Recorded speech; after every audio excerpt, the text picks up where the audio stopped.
The Catholic population throughout Asia is dynamic and complex. Within a myriad of cultures, languages, and traditions, there are many factors that influence the evangelization and the practice of Catholicism. Typically, as Column showed us in Mongolia, Catholics in Asia are a minority, but a few countries are strongholds for the faith. Taking a broad view at two different ends of the spectrum, China and India are two of the most populous countries in the world, with more than 1 billion people each. An estimated 13 million Chinese call themselves Catholic. That's about 1% of the population. In India, 20 million claim Catholicism, nearly 2%. On the other side of the spectrum, a majority of the population of the Philippines, around 79%, identify as Catholics. However, another country in Asia that surpasses the Philippines in percentages is the small nation of Timor-Leste, or East Timor, which is more than 97% Catholic. While the growth of the church in Asia faces challenges for many reasons, like communism or the dominance of other religions, the church has an outsized humanitarian and social impact through hospitals, schools, and orphanages.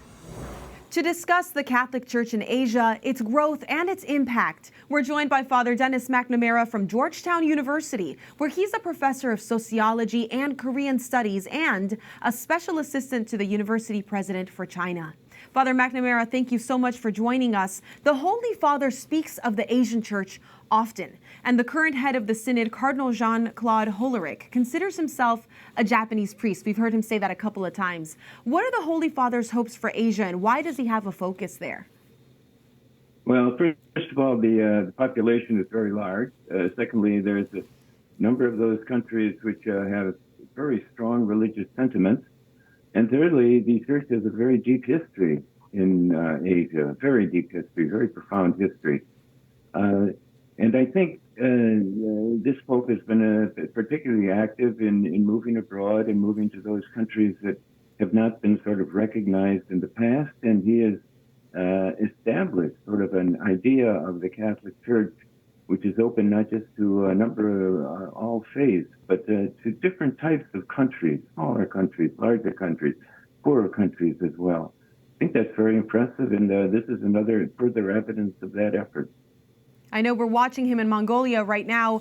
The Asian continent is immense and it's diverse, and home, as you mentioned, to a huge population. Half of the world's population is there. What factors affect the faith there? You mentioned some of them.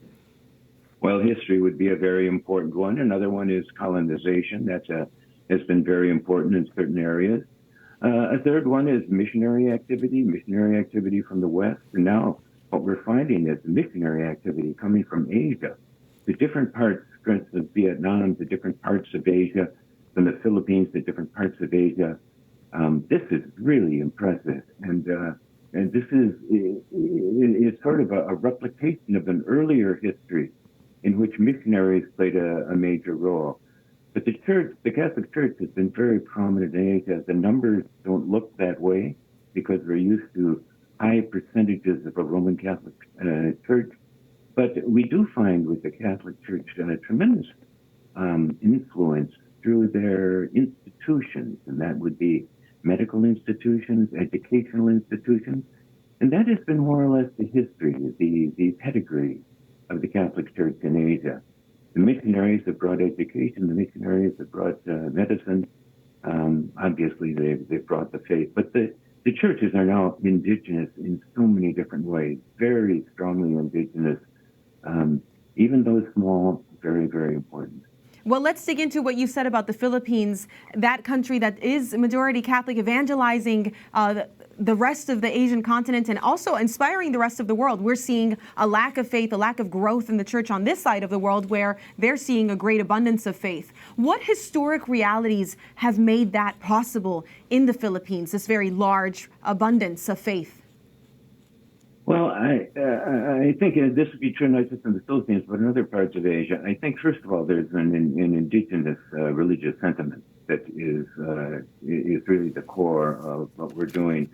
There's a sense in that culture and in that culture and society that there is something more to life. That's something that makes it possible for the faith to grow, but not just the Catholic faith, other faiths to grow as well.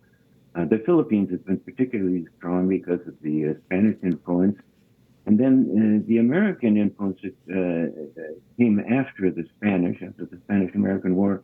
The American influence included a great deal of cultural interaction, a lot of it through education, and that has been very important for the development of the church as well. Well, that's beautiful. I know that we're looking forward to seeing what else Pope Francis will do in Mongolia and to figuring out what his choice of World Youth Day in Korea will mean in 2027. Thank you so much, Father McNamara. You're welcome.